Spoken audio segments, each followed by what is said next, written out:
요한복음 6장 51절부터 59절까지의 말씀 교독합니다. 51절 제가 먼저 읽습니다. 나는 하늘에서 내려온 살아있는 떡이니 사람이 이 떡을 먹으면 영생하리라. 내가 줄 떡은 곧 세상의 생명을 위한 내 살이니라 하시니라. 그러므로 우리들이 서로 다투어 이르되 이 사람이 어찌 능히 자기 살을 우리에게 주어 먹게 하겠느냐. 예수께서 이르시되 내가 진실로 진실로 너희에게 이르노니 인자의 살을 먹지 아니하고 인자의 피를 마시지 아니하면 너희 속에 생명이 없느니라. 내 살을 먹고 내 피를 마시는 자는 영생을 가졌고 마지막 날에 내가 그를 다시 살리리니 내 살은 참된 양식이요 내 피는 참된 음료로다. 내 살을 먹고 내 피를 마시는 자는 내 안에 거하고 나도 그의 안에 거하나니 살아계신 아버지께서 나를 보내심에 내가 아버지로 말미암아 사는 것 같이 나를 먹는 그 사람도 나로 말미암아 살리라. 이것은 하늘에서 내려온 떡이니 조상들이 먹고도 죽은 그것과 같지 아니하여 이 떡을 먹는 자는 영원히 살리라. 함께 읽습니다. 이 말씀은 예수께서 가버나움 회당에서 가르치실 때에 하셨느니라. 아멘. 요한복음 12번째 시간, 하늘에 뿌리를 둔 사람, 하늘에 뿌리를 둔 사람이라는 제목으로 하나님의 말씀 전하겠습니다. 지난 시간에 예수님께서 썩을 양식을 위하여 일하지 말고 영생하도록 있는 양식을 위해 일하라, 이렇게 말씀하셨죠? 그렇게 말씀하셨잖아요.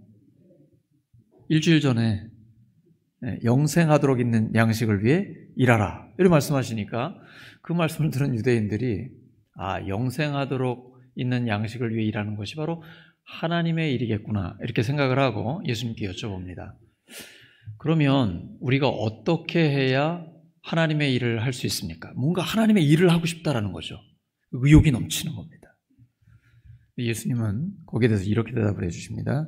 요한복음 6장 29절입니다. 시작. 예수께서 대답하여 이르시되 하나님께서 보내신 이를 믿는 것이 하나님의 일이니라 하시니. 뭔가 구체적으로 뭐 이런 일을 해라 이렇게 말씀해 주시면 좋잖아요. 우리가 그 일을 하면 되는데 주님께서는 이렇게 좀 애매하게 말씀하실 때가 많거든요. 믿는 것이 하나님의 일을 하는 것이다 라고 말씀하세요. 우리가 하나님의 일을 할 때 뭔가 막 일을 하려고 할 필요가 없다는 거예요. 그 전에 먼저 예수님을 믿는 것이 더 중요해요. 왜냐하면 하나님의 일은 어차피 우리가 할 수 있는 게 아닙니다. 우리가 할 수 있는 일은 하나님께 필요한 것도 아니에요. 하나님은 우리 없어도 하나님의 일을 충분히 하실 수 있지만 하나님의 은혜로 우리를 하나님의 동역자로 불러주신 거죠. 그래서 우리와 함께 일하시기를 기뻐하세요? 너무 좋아하세요? 근데 우리는 우리가 할 수 있는 일을 최선을 다하고 우리가 할 수 없는 일은 어차피 예수님이 해주셔야 됩니다. 그리고 결정적으로 열매를 거두시는 것은 예수님께서 하셔야만 그 하나님의 일에 열매가 맺히게 됩니다. 그래서 먼저 예수님을 믿는 것이 중요합니다. 예수님이 하실 수 있다. 내게 능력 주시는 자 안에서 내가 모든 것을 할 수 있느니라. 믿는 자에게는 모든 것이 가능하다. 그 예수님께 모든 게 가능하기 때문에 예수님을 믿는 것이 우선입니다. 믿지 못하면 하나님의 일을 할 수 없습니다. 예수님을 믿지 않는 것이 죄입니다. 처음 사람에게 하나님께서 이렇게 말씀하셨죠. 선악을 알게 하는 나무 열매를 먹으면 반드시 죽는다라고 말씀하셨습니다. 그 말을 믿지 않았습니다. 하나님 말씀을 믿지 않았어요. 이거 먹어도 죽지 않아. 아니 너 이거 먹으면 하나님처럼 돼. 오히려 하나님 말씀은 믿지 않고 마귀의 말을 믿은 겁니다. 지금도 하나님 말씀 믿지 않아요. 예수님 믿으면 영원한 생명을 누리는데 그 영원한 생명을 누린다라는 게 예수님의 살과 피를 먹는 겁니다. 근데 여러분 어떻게 예수님의 살과 피를 먹을 수 있을까요? 유대인들은 오해했습니다. 우리가 어떻게 예수님의 살과 피를 먹을 수 있는가? 그때 당시엔 로마 군인들이 미트라이즘이라는 미신을 믿었습니다. 그들이 전쟁에 나가면 죽을 수도 있고 부상을 당할 수도 있기 때문에 불안하잖아요. 그러니까 아들이 군대에 나갈 때 엄마가 이 미트라이즘은 황소를 숭배한 미신 종교인데 소의 피를 가져다가 이렇게 먹입니다. 그러면서 이게 너를 보호해 줄 거야. 근데 불안하니까 그거라도 먹고 싶은 거예요. 선지도 아니고 소피를 그냥 생으로 먹고 나가는 거죠. 근데 그때 당시에 그런 문화가 로마 군인들에게 있었기 때문에 예수님이 너희들 내 피를 먹어야 한다라고 했을 때 그게 좀 헷갈렸는지 모르겠어요. 그리고 우리나라에 처음 복음이 들어왔을 때 기독교가 핍박을 받았던 이유 중에 하나가 바로 이것입니다. 그때 당시 영아들이 실종되는, 어린아이들이 사라지는 일들이 있었는데 이 기독교, 새로 들어온 이상한 종교가 사람의 살과 피를 먹는다더라. 식인 종교다라고 해가지고 기독교를 박해했던 한국교회의 역사가 실제로 있습니다. 잘못한 것이죠. 예수님의 살과 피를 먹으라라는 게 무슨 의미입니까? 성찬을 의미하는 거거든요. 우리를 위해 십자가에서 피 흘려 죽어주신 그 예수님의 살과 피가 우리에게 생명을 준다라는 것이죠. 그리고 그 예수님의 말씀을 먹을 때 그 말씀이 우리에게 피와 살이 돼서 실제로 우리가 예수님처럼 살아가게 되는 것이죠. 예수님을 성육신이라고 합니다. 하나님이 사람이 되어 오신 분입니다. 그래서 우리를 위해 당신의 생명까지 내어주셨죠. 이제는 예수님을 믿는 우리가 그 성육신의 정신을 가지고 예수님의 말씀이 우리의 피와 살이 돼서 실제로 우리의 삶이 예수님을 닮아가는 겁니다. 예수님의 마음을 우리가 품게 되고 예수님처럼 생각하고 예수님처럼 말하고 결정하고 행동하는 것이죠. 예수님이 하나님과 친밀한 교제를 나누는 것처럼 우리도 눈 뜨면 주님과 깊이 기도하고 늘 자나깨나 주와 함께 살아가는 것입니다. 그리고 예수님이 사람들을 차별 없이 존중하신 것처럼 우리도 사람들을 대하는 태도가 예수님처럼 그렇게 되는 것이죠. 사람들을 빈부, 귀천, 관계없이 늘 한 명의 작은 예수님처럼 존중히 여기고 사람을 대하는 태도가 예수님을 닮아가게 되는 것입니다. 그것이 바로 진정 예수님의 제자가 되는 것입니다. 근데 예수님이 표적으로 주신 떡, 돈, 이것만 누리며 살아가는 건 참 제자의 삶이 아닙니다. 진짜 제자는 예수님을 먹고 예수님처럼 살아가는 것이죠. 그게 바로 예수님께서 내 살과 내 피를 먹으라 라고 말씀하신 거예요. 이 말씀을 믿는 것이 곧 하나님의 일을 하는 것입니다. 일하기 전에 먼저 예수님을 믿어야 합니다. 요한복음 6장에서는 예수님께서 자신의 십자가의 희생과 성찬의 의미를 말씀하고 계십니다. 야고보서 1장 17절입니다. 시작.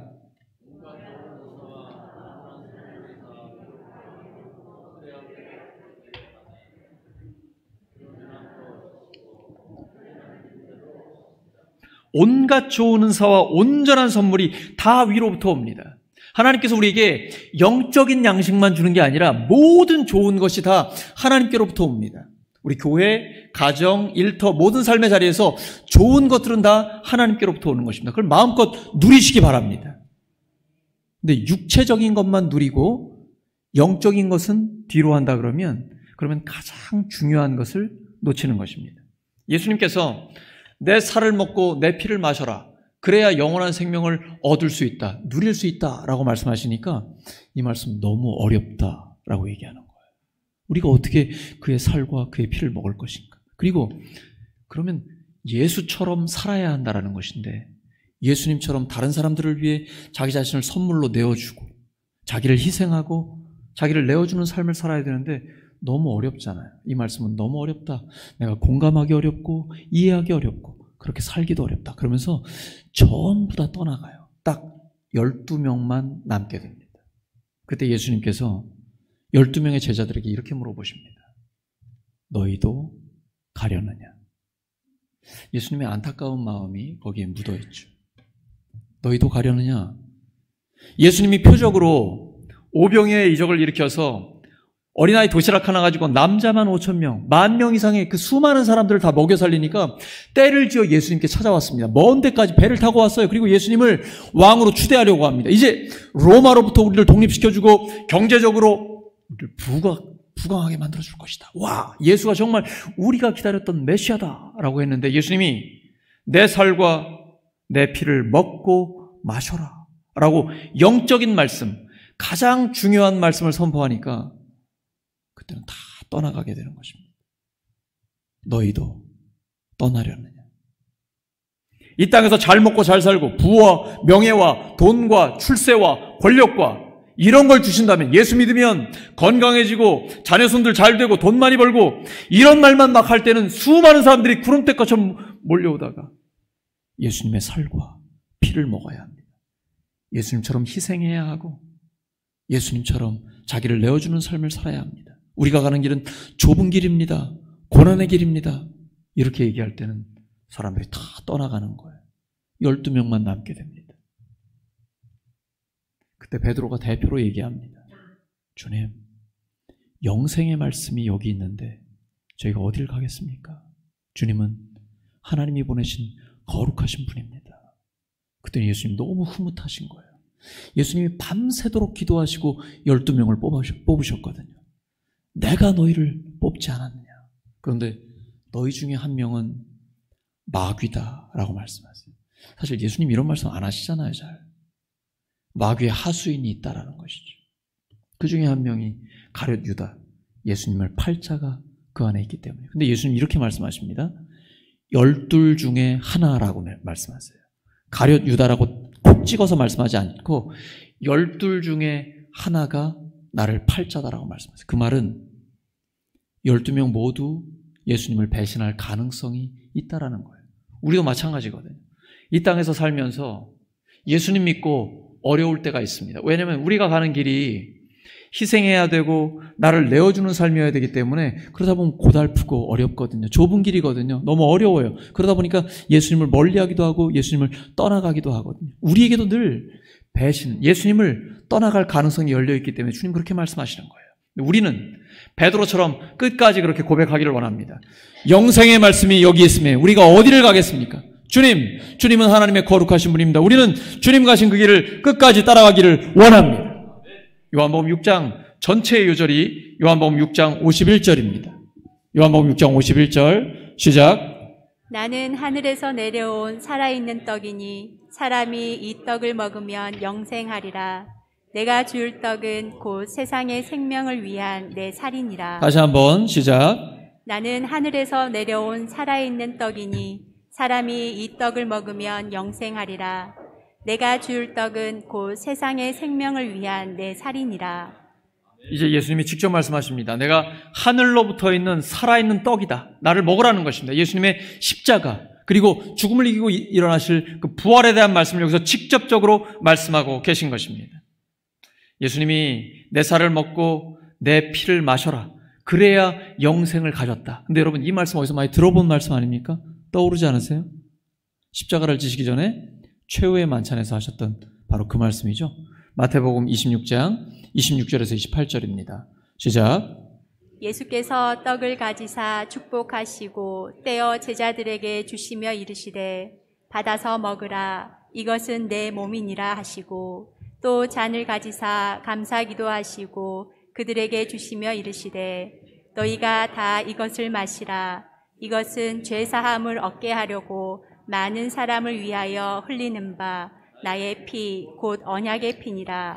예수님이 나의 피 곧 언약의 피니라. 우리가 이제 6월 첫째 주일이 되면 성만찬을 하게 될 것입니다. 근데 우리가 읽은 것처럼 예수님께서 포도주 그 잔을 드시고 감사 기도를 하시죠. 우리 오병이어 이적을 일으키실 때도 어린아이 도시락 가지고 예수님이 축사하시죠. 이게 감사 기도입니다. 헬라어를 보시면 유카리스트라고 되어 있습니다.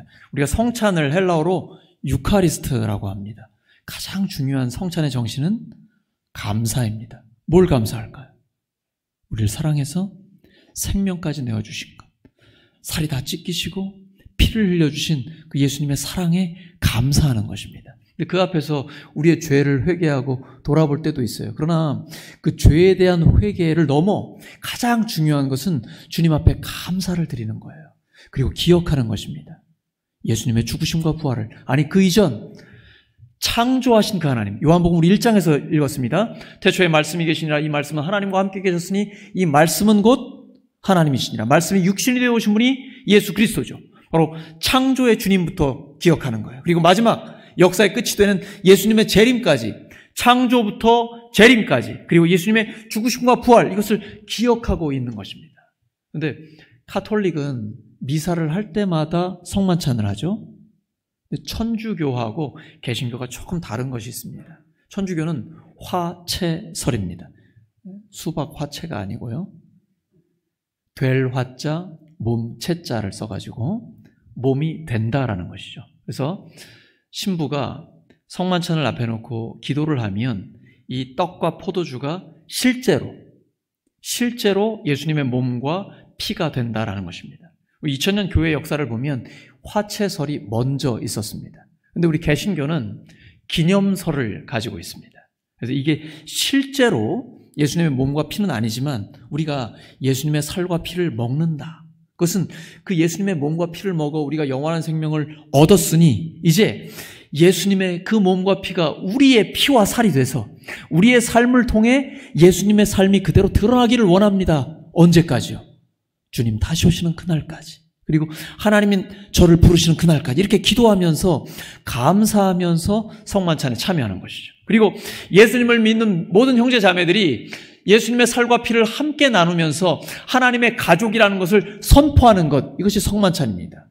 근데 성만찬에 혹시 어떤 제약이 있습니까? 뭐 예를 들어서 학력이 어느 정도 이상 돼야 된다라든지 아니면 재산이 얼마큼 있어야 된다든지 뭐 키가 몇 센치 이상이어야 된다든지 그럼 저는 못할 수도 있어요. 아니면 뭐 얼마나 날씬해야 된다든지 뭐 이런 조건들이 있습니까? 성만찬에? 전혀 없습니다. 딱 하나. 예수님을 믿는 사람은 모두 다 함께 할 수 있는 것입니다. 그래서 성만찬은 차별 없이 사람을 존중하는 예수님의 그 정신이 그대로 배어있고 그것을 우리가 함께 실현하는 것이 바로 성만찬입니다. 그리고 그렇게 살기를 원하는 것이죠. 그런데 고린도 교회 같은 초대교회는 그 성만찬의 정신대로 살지 못했습니다. 부자들은 먼저 와가지고 마음껏 먹고 막 취하기까지 하는 겁니다. 근데 가난한 노동자들은 늦게까지 일하고 오면 먹을 게 없는 거예요. 그러니까 교회에 와서마저도 부자들은 마음껏 먹고 저렇게 취하고 여유있게 즐겁게 놀고 있는데 우리는 와보니까 먹을 게 없어요. 교회에 와서 경제 때문에 빈부의 격차를 느끼는 차별이 있었던 거죠. 그래서 사도 바울이 고린도 교회에 무섭게 비판하고 그들을 책망합니다. 어찌 성만찬의 정신대로 살지 않느냐? 차별 없이 사람을 존중해야 되는데 다시는 이러한 일이 있어서는 안 된다. 너희들이 성만찬의 정신, 예수님의 정신대로 살지 않았기 때문에 연약해진 자도 있고 병든 자도 있고 심지어는 잠자는 자도 있다. 거기에 이제 죽은 자가 나왔다라는 그런 말씀이 나오게 되거든요. 근데 예수님을 믿고 예수님의 정신대로 살지 않는다고 해서 하나님이 그때마다 뭐 벼락을 내리시거나 심판을 하시지 않습니다. 왜냐하면 지금 우리는 은혜의 시대에 살기 때문이죠. 그러나 예수님을 믿고 죄를 지으면 하나님께서 거기에 대한 징계를 하실 수도 있습니다. 그것이 실제 고린도 교회에 나타났습니다. 그래서 우리에게 두렵고 떨림으로 너희 구원을 이루라 라고 말씀하십니다. 선줄로 생각하는 자 넘어질까 조심하라 라고 말씀하시는 거예요. 그래서 예수님을 믿고 늘 하나님 앞에서 깨어서 의롭게 선한 일을 위하여 쓰임받는 것, 이것이 우리를 구원하신 하나님의 목적입니다. 우리가 죄 지을 때마다 하나님이 심판하시는 건 아니지만 우리가 죄를 지으면 징계를 받을 수 있다는 것 우리는 늘 기억해야 합니다. 그래서 늘 하나님 앞에 깨어서 늘 깨어 하나님 앞에 하나님 뜻대로 사는 것, 이것이 우리를 향한 하나님의 뜻입니다. 근데 이런 하나님의 말씀이 선포되니까 사람들이 예수님을 떠나기 시작합니다. 그때 했던 베드로의 고백, 우리 한번 말씀을 통해 보겠습니다. 요한복음 6장 68절과 69절입니다. 시작. 시몬 베드로가 대답하되 주여 영생의 말씀이 주께 있사오니 우리가 누구에게로 가오리이까? 우리가 주는 하나님의 거룩하신 자인 줄 믿고 알았사옵나이다. 다시 한번요. 시작. 시몬 베드로가 대답하되 주여 영생의 말씀이 주께 있사오니 우리가 누구에게로 가오리이까? 우리가 주는 하나님의 거룩하신 자인 줄 믿고 알았사옵나이다. 베드로가 공관복음에서는 주는 그리스도시요 살아계신 하나님의 아들입니다 라고 고백했는데 요한복음에서는 이렇게 표현되고 있는 것입니다. 영생의 말씀이 주께 있사오니 저희들이 어디로 가겠습니까? 주님은 하나님의 거룩하신 분이십니다. 고백을 정말 잘했습니다. 근데 베드로가 이 영생의 말씀을 정말 본질적으로 다 잘 이해하고 있는지 그거는 잘 모르겠습니다. 왜냐하면 이후에 예수님이 십자가를 지실 때 예수님 모른다고 3번이나 부인하고 도망갔기 때문이죠. 그 이후에 성령을 받고 이제 확신을 가지니까 그때부터는 목숨 걸고 복음을 전하는 자가 되었습니다. 우리도 마찬가지입니다. 우리는 할 수 없습니다. 그러나 성령님이 우리에게 오셔서 예수님의 말씀을 믿어지게 하십니다. 그렇지 않습니까? 믿음은 우리가 믿습니다 막 이런다고 믿어지는 게 아니고 성령께서 우리 안에 계셔서 믿어지게 해주십니다. 이게 고린도전서 12장 3절이죠.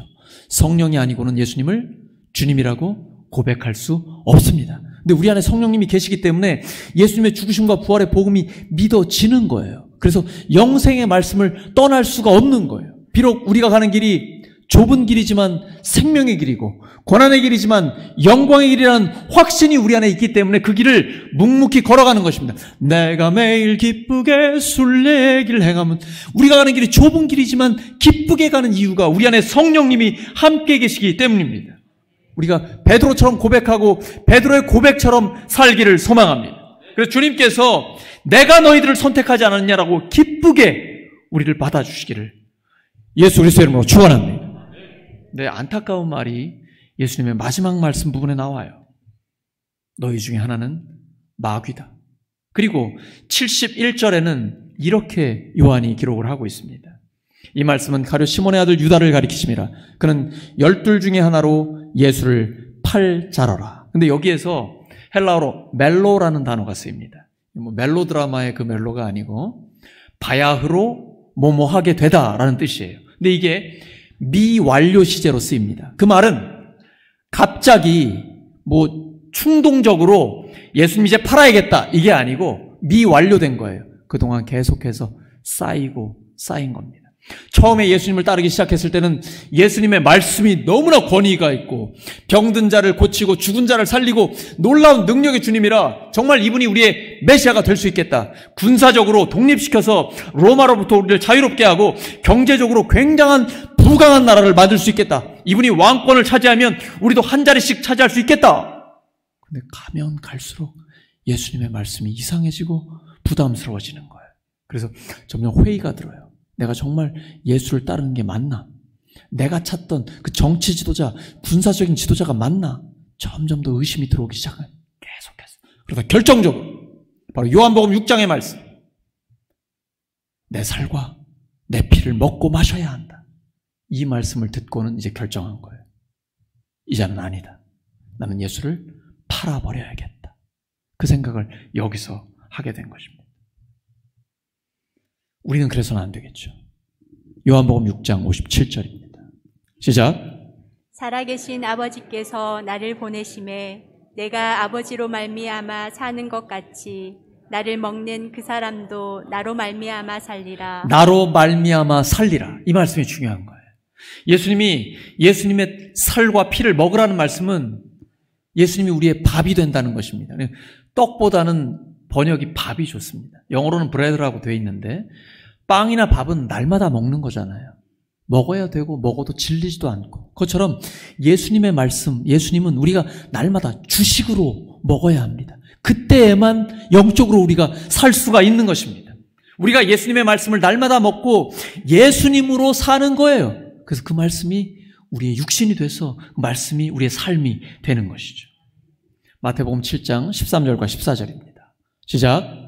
좁은 문으로 들어가라. 멸망으로 인도하는 문은 크고 그 길이 넓어 그리로 들어가는 자가 많고 생명으로 인도하는 문은 좁고 길이 협착하여 찾는 자가 적음이라. 세상에 많은 종교 중에는 그런 종교들이 많아요. 비나이다.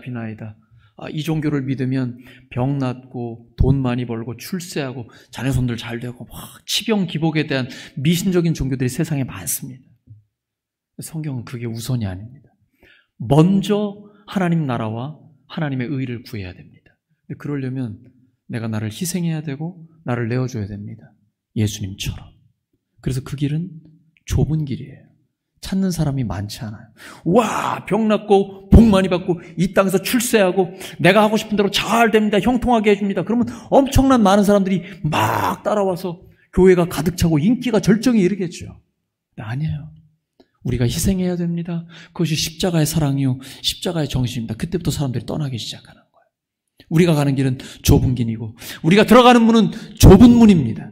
하지만 그 길이 생명의 길이고 그 길이 영광의 길입니다. 주님은 내 살을 먹고 내 피를 마셔라. 그 말은 나처럼 살라라는 거예요.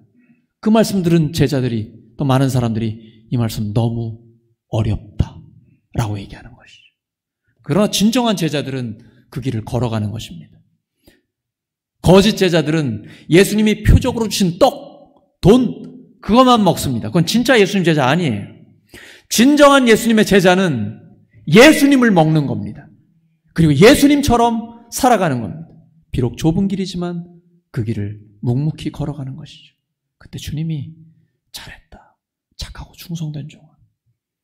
주인의 기쁨에 참여하라. 이 말씀 듣는 우리 모두 되기를 예수 그리스도 이름으로 축원합니다. 말씀 정리합니다. 식물은 뿌리를 땅에 두고 있지만 사람은 뿌리를 하늘에 두고 있습니다. 믿음의 뿌리를 예수님께 두는 것이 곧 하나님의 일을 하는 것입니다. 그래서 예수님으로부터 말씀을 먹고 생명을 먹을 때 우리가 주님처럼 살 수 있게 되는 것입니다. 날마다 영생의 말씀을 먹고 그것이 피와 살이 돼서 점점 더 예수님을 닮아가는 우리 모두가 되기를 예수 그리스도 이름으로 축원합니다. 함께 기도합니다. 하나님 아버지, 저희들 뿌리를 예수님께 깊이 두기를 원합니다. 날마다 영생의 말씀을 먹고 그 말씀이 피와 살이 돼서 점점 더 예수님을 닮아가는 저희 모두가 되게 하여 주시옵소서. 예수 그리스도의 이름으로 기도드립니다.